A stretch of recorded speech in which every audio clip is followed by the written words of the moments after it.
Hello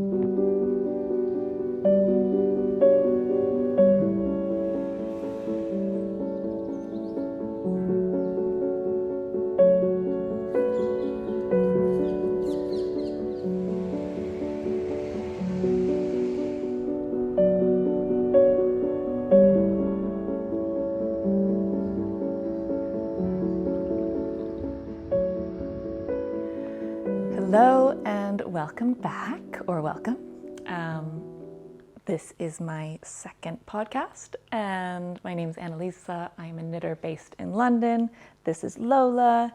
She has just had a bath, so she's all kinds of rambunctious. I'm going to try and keep her from knocking over the tripod by keeping her on my lap if I can. Today is just going to be, I guess, a standard podcast episode. So I've got 1, 2, 3, 4 finished objects. Kind of unusual for me, I think. But I kind of know why. I think I'm procrastinating casting on some of the more difficult plans that I have. So I'm like finishing things that are on my needles, the simpler projects. That, and it's been a while since my first podcast because it did take me 3 weeks to edit it. And then I did a planning video. But yeah, so I am hanging out. It's Sunday. I'm going to go gardening after this. I went for a nice little dog walk this morning with Lola and my husband. Then we went for coffee. And yeah, it feels like a good time to just sit down and talk about some of this stuff and get some input on a couple of things I think I could use some help on. But that's where we're at. So I'm going to start with finished objects. The first one is what I'm wearing. This is my blouse number 1 by My Favorite Things Knitwear, which I knit kind of heavily modified with a 2x2 rib in a 100% Japanese silk. It's sort of a, what do you call it? A textured yarn, pre-blocking. This is very textured yarn. I'll try and find some photos of what it looked like before I blocked it. And I knit this when I was in California mostly, and then kind of finished it off when I came back to London. And yeah, I love it. I've worn it like many, many times. I wear it to sort of dinner and nicer events. Like this is probably not my hanging out on the sofa on a Sunday outfit, but for the sake of the video, I feel like it's a good thing to be wearing. And it is like, temperature-wise, it's kind of perfect. It's sort of got that like, because it's long sleeved and because it's knit, but it's got a lot of air going through it. Silk is that wonderful like temperature regulating fabric. And yeah, it's just kind of turned out way better than I expected. I think when I cast this on, I talk about it a little bit in my first podcast, but when I first cast this on, I initially did it just how the pattern's written, and then very quickly realized that like with this yarn and the texture that's in this yarn, actually the 2x2, A, makes it more fun to knit, and B, is just a lot more, it gives it some kind of definition and geometric structure so that it balances out that textured fabric that the yarn was creating. I do have like a band of sort of stockinette coming down the side, but otherwise I love it. I knit, I'm going to put on screen what size I knit, but I know that I kind of went up quite a lot. I wanted it to be quite oversized and just sort of throw on and casual, and I'll also try and put a photo of it on me when I'm sitting up and can show you a little bit more. It's way beyond my expectations. So I think I will get a lot of wear out of this throughout the year. Like it's definitely an all year round type of garment. And yeah, love it. It's sort of this like gray green color, which I think is very neutral, but slightly more interesting. And it's got a bit of a sheen to it, which makes it a little bit more fancy, I guess. Dressy, smart casual. I don't know. So yeah, that's what I'm wearing, and that's my first finished object. Trying trying to think if there's anything else I need to say about this. I will leave some details in the description box about how I did this. But mostly I just tried to like convert numbers to the 4 pattern repeat that a 2x2 would require. And the broken rib sort of made it fun to knit. And also wasn't that difficult. It's not like a full rib. So you are knitting quite a lot more than you are purling, and yet keeps you engaged. So yeah, love it. I'm going to go through these kind of quickly because I think you've probably seen, well, you've seen this one at least in some detail, and I talked about it in the first one. And then this one I was wearing in my plans video, which is the late checkout sweater by Veronica Lindberg. And this is in a reclaimed cotton cashmere blend, so it's 50% cotton, 50% cashmere. I had finished this in June and then ended up changing the neckline. I was going to change I changed actually the cast off edge on the hem. It was sort of a rolled hem, and then I left it on the sleeve because I couldn't be bothered to change anything at that point. If I want to change it in the future, I might. But for now, I'm pretty happy with it. I think it is like, I've worn this pretty much nonstop. I was wearing this morning. I throw it on when I'm like running around the house, and it's that perfect temperature because it's the cotton cashmere. There's something about it that just makes it like when you're moving around in a space. So if I'm just sitting on the sofa, you can kind of get colder. You're not moving as much. But when you're kind of running errands, moving around, doing laundry, cooking, whatever it is, dog walks, it's a nice fabric to have because it keeps you warm but not too warm. And this is my equivalent of a gray sweatshirt. Again, I'll put some photos of me in it somewhere, and I need to take those. I'm really bad at taking like product photos. I'm really bad at taking photos in general. I appreciate anybody who's followed me on Instagram. I know I'm like pretty low on the activity there, but I appreciate it anyway. I'm getting better at it. I'm reminding myself that actually I take all the photos, I just don't post them. And I think it's funny because I used to do a lot of social media stuff, and it's not like I don't know how. It's just I got to a place, I think, in the last few years where I just almost never post on my personal accounts. Maybe after a big trip, or if something's particularly beautiful, some photo I take is particularly beautiful, then I'll post. But otherwise, I just take a bunch of photos and I don't post them anywhere. It's not that I don't want to. It's just that it asks you a lot of questions these days. Like when you go to post a photo, it's like, do you want to read a caption? Do you want to leave a little graphic or emoji? Do you want music to it?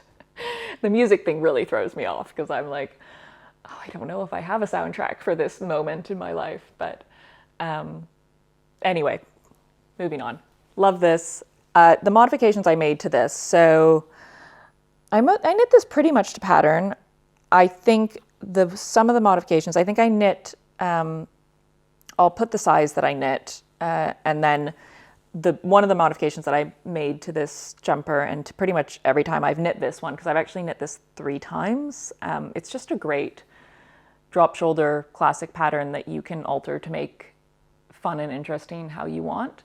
I've knit it with different needle sizes and different yarns, and they all look very different objects, but they are the same pattern. And I do some short rows on the sleeves. So that's one modification I made with this one.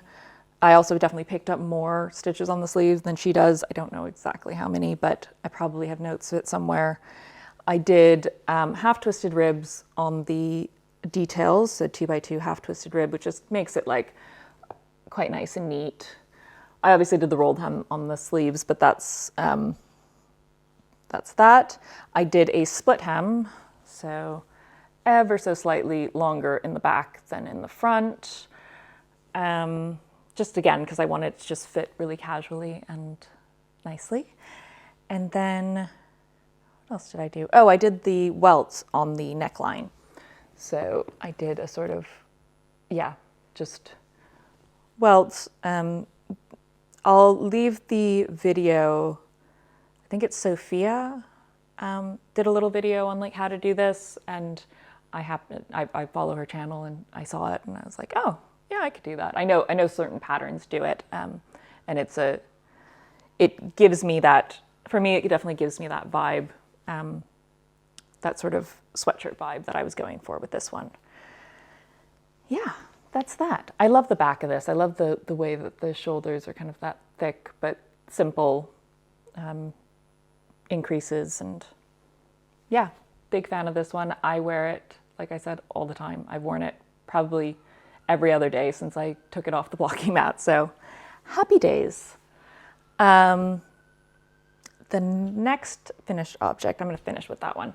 Next finished object are my socks that I had on the needles. So these are a pair of kind of vanilla, I think I use Summerly I'm So Basic sock pattern, and I use self-striping yarn.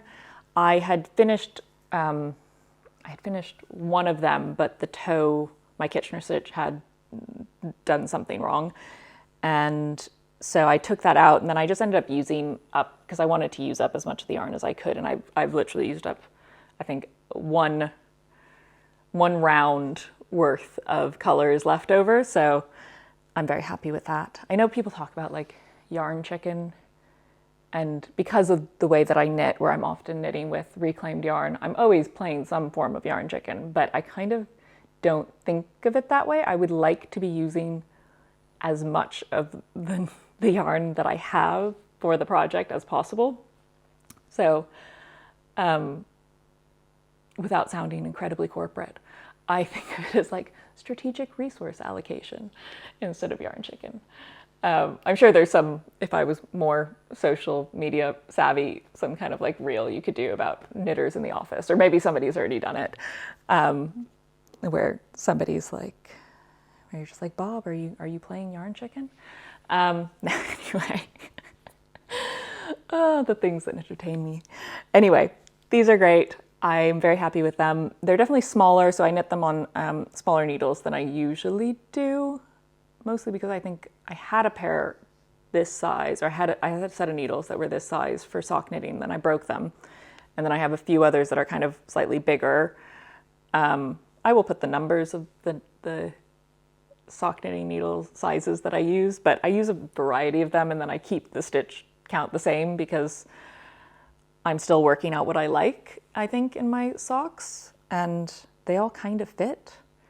But I love the self-striping yarn. I love a fun sock like this, especially with like I was wearing my other pair that I think I showed in the first video. I was wearing that in Spain, and it was like I wore it with sandals, and I just felt like that was so much fun. I don't know, not the most stylish thing, but like to me, it seemed like a fun way to show off something that I knit. So that is third finished object. Yes, 1, 2, 3. And then the fourth one, oh, this is, the yarn for this is Drops Fable, I think. I will put up what it is. Man, bad podcaster.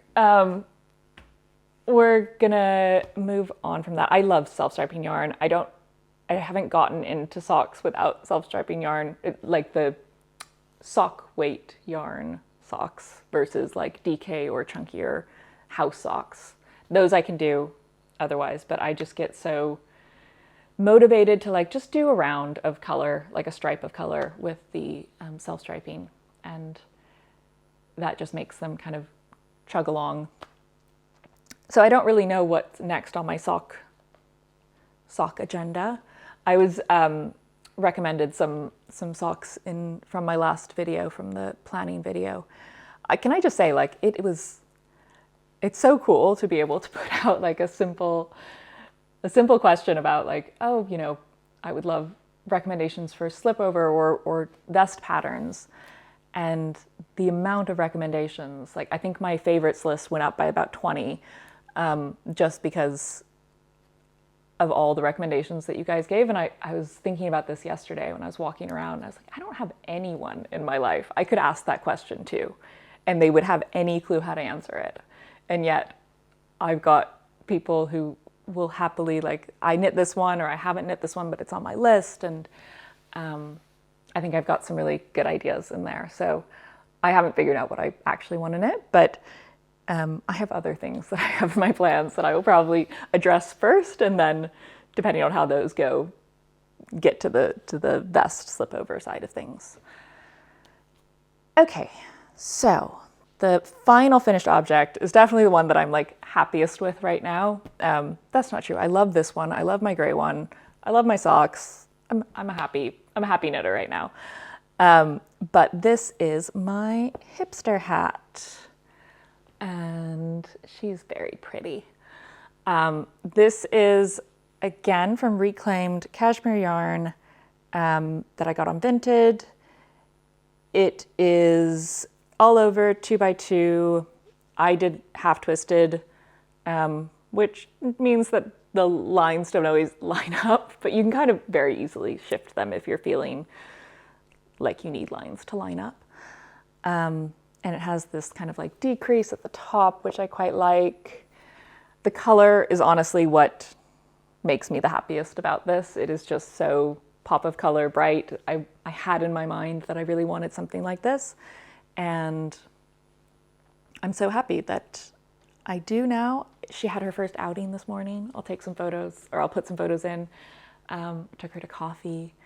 The woman that served us commented on it, and I got to say it was something I made, which is actually the first time I've done that.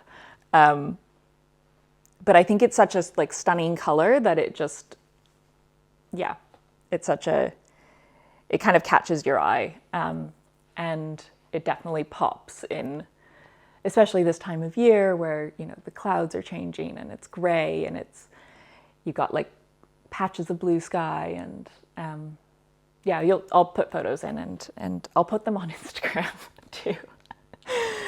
I will post on Instagram, I promise. I love, like, it's so cool to see people watching the videos on Instagram. That's so wild to me.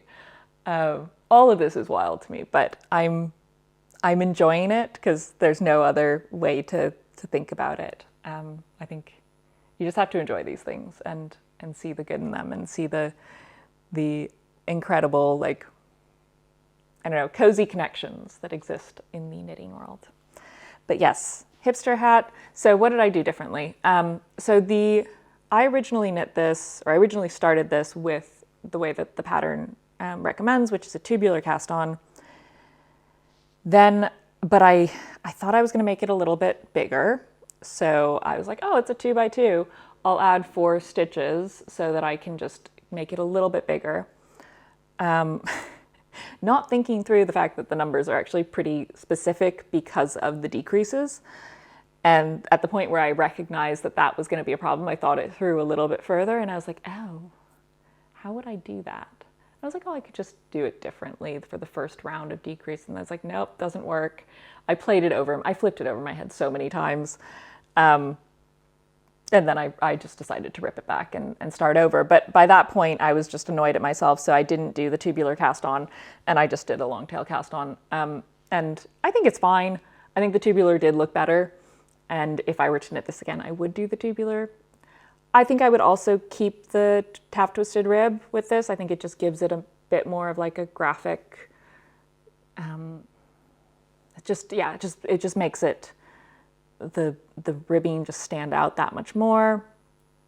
I did decrease at a slightly faster rate than the pattern recommended towards the end. So it kind of has you doing decreases every couple of rows, and then it eventually does it every single row. And I did every single row slightly earlier than the pattern recommended because I was feeling like it was going to get too big, and I think I'm happy with that decision. It fits me kind of perfectly. Hi. Good girl. And yeah, love it. I love it. Very happy. My husband, of course, saw it and was like, oh, I kind of want one like that. So I'm probably going to end up making him a hipster hat with yellow, like a goldy yellow. And basically the yarn that I referenced in my planning video that I was going to do for my kind of cabled hat, I think I'll probably do one for him for Christmas in a 2x2 rib version. And yeah, happy with that. That's my hipster hat. Honestly, did I enjoy knitting this pattern? I got bored in the end. My favorite all-time hat pattern at this point is the Escher beanie from Rose Knitwear because it's really fun to knit. So you're like switching yarns, but it's just fun and engaging. And yeah, I've knit 2 of them. I love them both. I have enough yarn left over from this of this weight to do basically one of the colors in red. And I think I'm going to do another Escher beanie with red accents, but I really don't need any more hats right now. So I think I might not do that this season. It might be a future me situation. But I love it. I love the finished object. I'm very happy with this. And it was great so I cast this on when I was traveling. So I cast this on right before I went to the airport. It was a great little traveling project. I think it was when I came back and was just finishing off the length that I got really bored. And I sort of went through like measuring every 3 rows or something. I'd be like, are we there yet? And now we're here. So happy. So that is my finished objects. My whips, I actually only have one to talk about. And then I have some plans that I'm going to talk about. So my whip is my Vivi cardigan from Sari Nordland. And I am knitting this with a cone yarn that is a merino wool and cashmere blend, so 80-20% cashmere. And I've got a knot in it. Anyway, it's a bit of a mess right now because I've got 2 balls attached to it because I was trying to figure out how much yarn, how the resource allocation was going to work. So I basically knit, so you start with the back panel. It's got a very lovely cable repeat, and then you do the front bits, and then you go connect under the arms, keep going. And so I am trying to figure out how long I'm going to make this. So I've got this ball attached to the bottom, and then I wanted to pick up sleeves and knit, see how far I could, like, see how long basically one of these, how do I describe this? One of these is about 100 grams of yarn, and I wanted to see how far 100 grams was going to get me in terms of length. So I've knit about 25 grams, so I have a sense of how long I'm going to need, which is basically that one of these is going to get me most of the way through the sleeve. It might need a little bit more for the ends, but that very much allows for the other work that I want to do on it.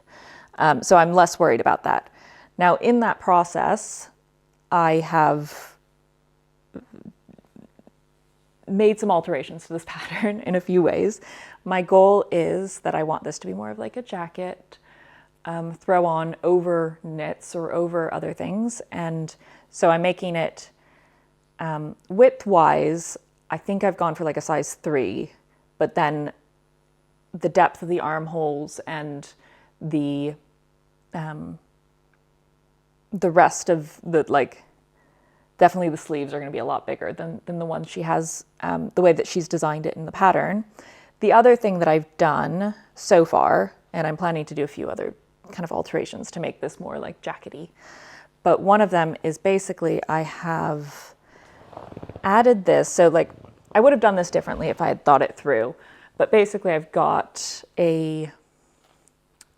at the like joining of the shoulder seam in her version, in her pattern, it looks almost seamless. It's not completely seamless because of course you're picking up stitches and knitting a cable pattern, and that never looks perfect. But I decided I wanted, instead of that, I wanted to feel like there was an actual seam there, which will make it feel more jackety in my mind. So I did a row of, you can see the seam there. So I wanted to kind of emulate these parts of the pattern. So this sort of like seam, I don't know what you call that, ridge of stitches. And then, so I did one row of purl bumps, and then I did a lateral braid, which I'd never done. And that was actually really fun to learn. Now, the thing is, when you do the lateral braid, at least the way that I did it, the row after it feels very loose, or yeah, it looks very loose.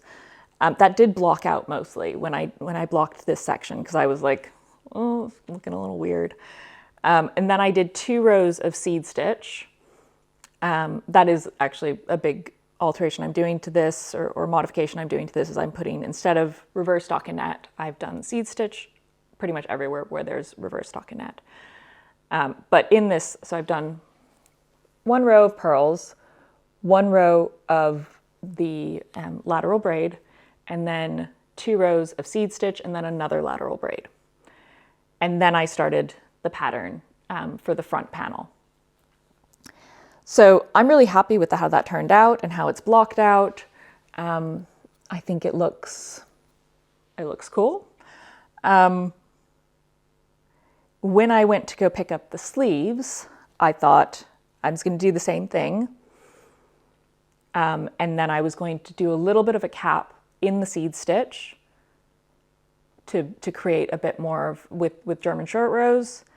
And then I wanted to try, because I'm not explaining this well at all, because I did the pickup and then the purl row and then the lateral braid, I thought, okay, on the other side of that, I could do the lateral braid and then a purl bump. But because of that loose stitch afterwards, it's looking a hot mess. So you can kind of see that's the lateral braid, and then there's this, and then it goes into the pattern there. I'll take a photo and try and like explain this.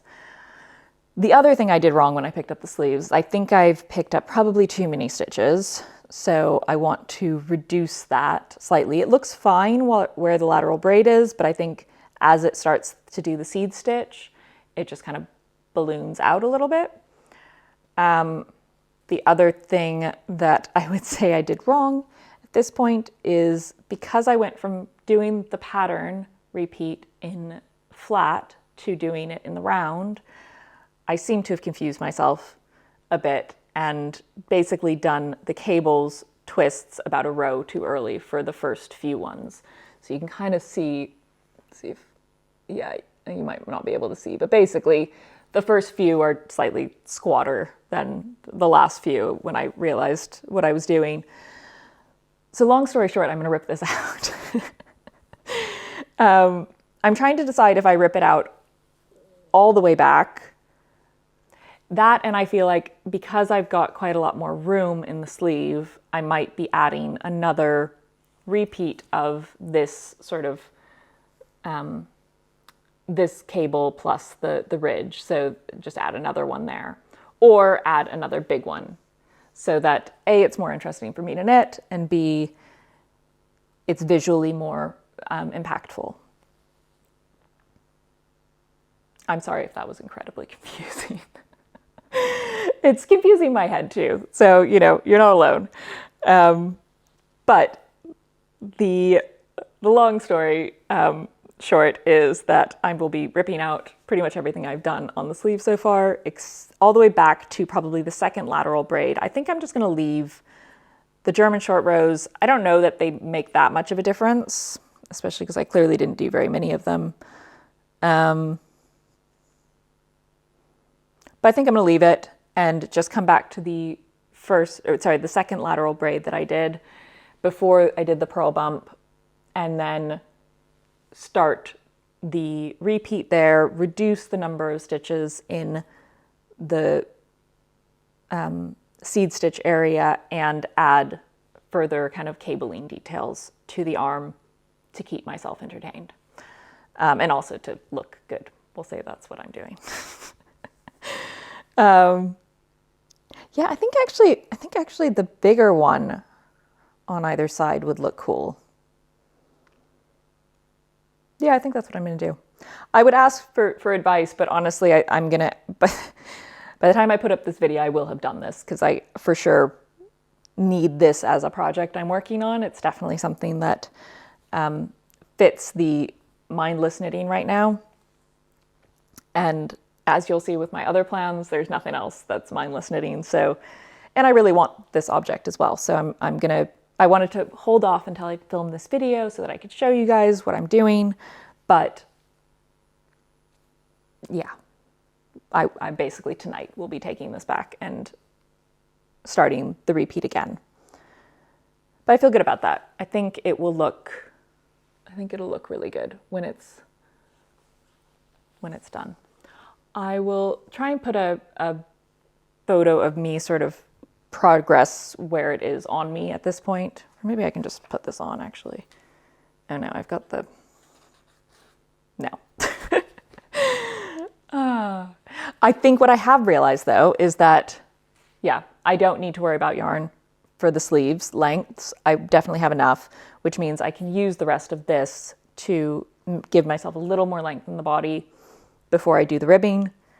And then I can decide, probably once I've knit one of the sleeves, I will go back and do the button band and the collar. I think one of the things I'm going to do is a folded over collar to give it a little bit more jackety-ness.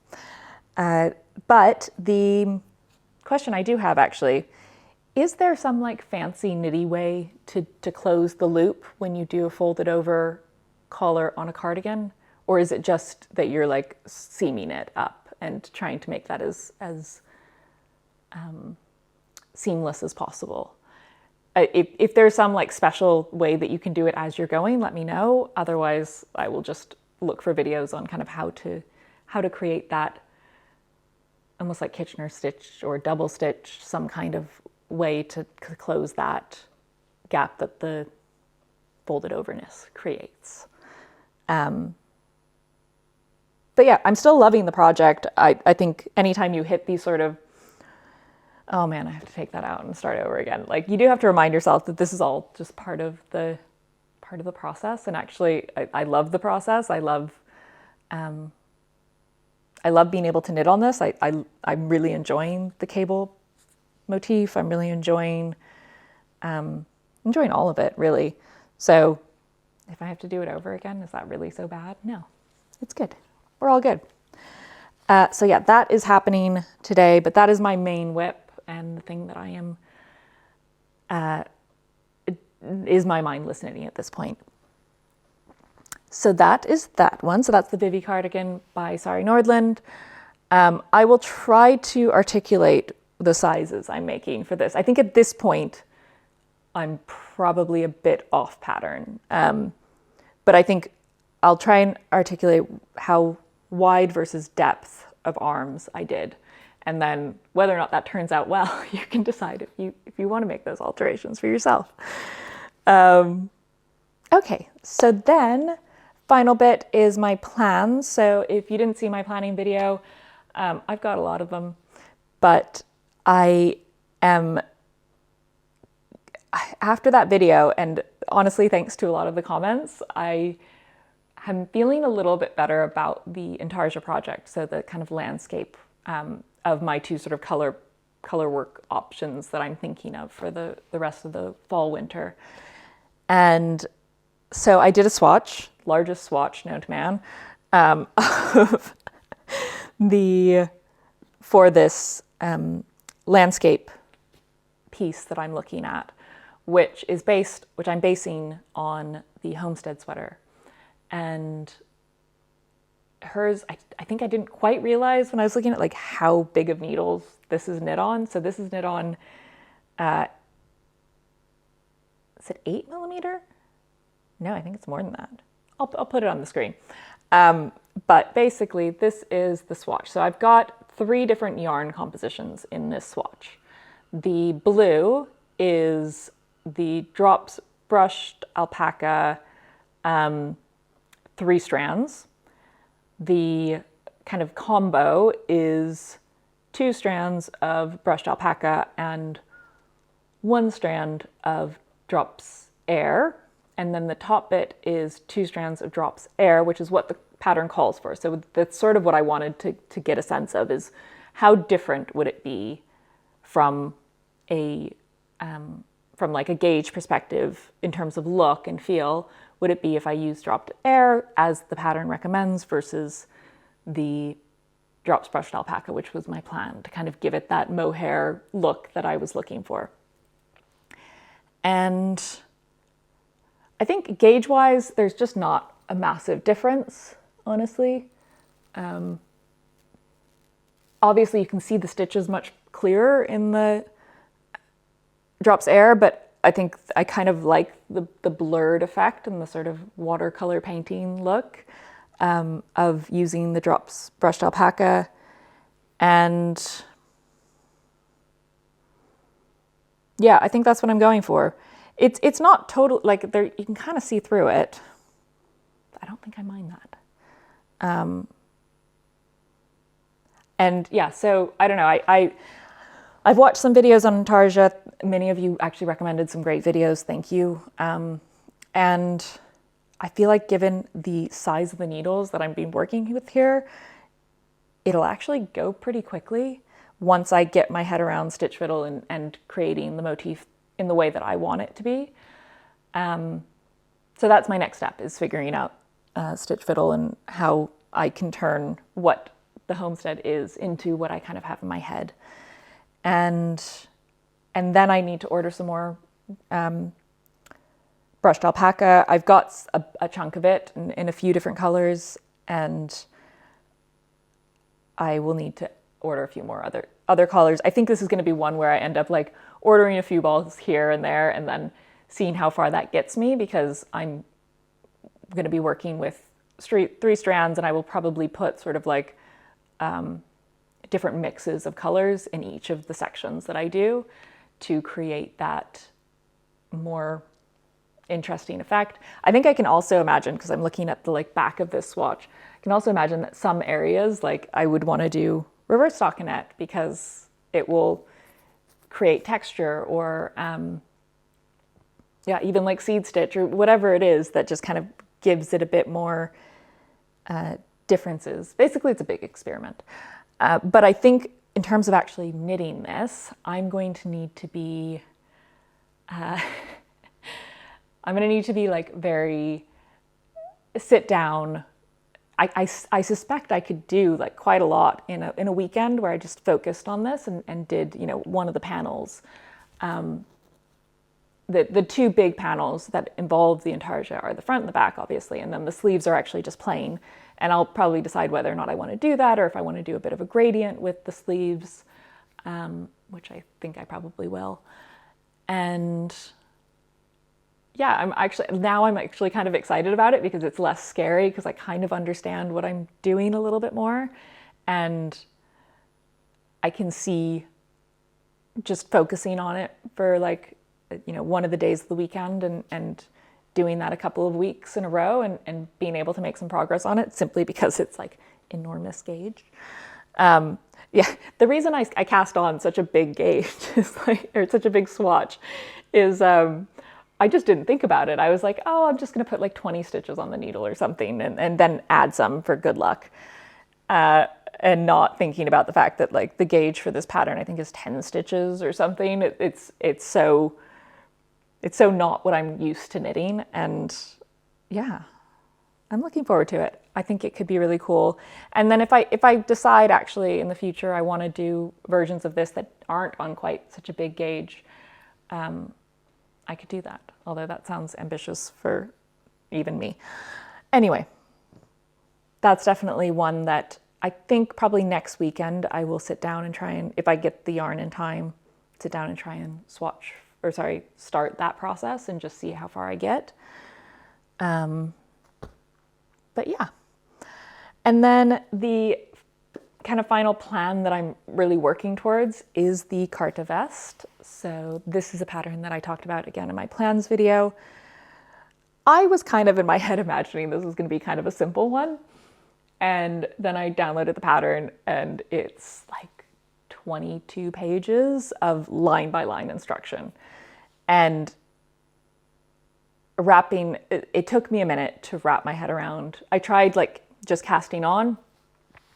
I was trying to knit a swatch really, and then realized that there wasn't really instructions of just the repeat, which probably would have been helpful for me, just to visually comprehend what was happening with the stitches. And so I did it myself. So first I tried casting it on and just kind of like going with it and seeing where it landed. And then there were increases and I was like, is that part of the repeat or is that part of the pattern? And I think it's part of the pattern, not part of the repeat. So then I just sat down and was like, okay, what happens if I just do this as like a swatch pattern?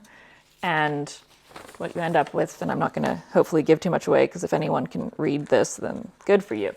But basically like something that's like it's just a wild, like I showed this to my husband and he was like, okay, whatever you say, that means something. But it helped me to really kind of see how the pattern created the look of the herringbone. And I was able to kind of wrap my head around it, and I've done now the swatch, which is still wet because I just blocked it this morning, but I will show it to you anyway. So this is the swatch, and I definitely messed up the last couple rows, but you can start to see it like coming together. When you first start this, it looks like a hot mess. And then once you're kind of like been doing it for a little while, the pattern sort of starts to emerge. And I don't think this is a mindless knit. Basically, there's a lot of like sort of slipping stitches, and I can just see myself like accidentally, instead of slipping to a certain way, like doing a purl or something that basically, if I'm not paying attention, I can see doing this wrong. It's not complicated. It's just like requires some attention. So I'm quite determined, and I think it's going to be one that's probably good for me because it'll be like you need to follow the pattern and you need to make sure you are just embrace the process, embrace the whole thing. It's knit side to side, or at least that's what I understand so far. I did have somebody like comment to be mindful of a certain section and tension, and there's quite a lot of techniques that I've not done in other patterns. So I'm looking forward to it in a apprehensive way, like cautiously optimistic that I'll figure this out. But yeah, that's my like my next sort of adventure. I think I'll probably cast that on this week. I've got some headspace this week. I have zero headspace next week.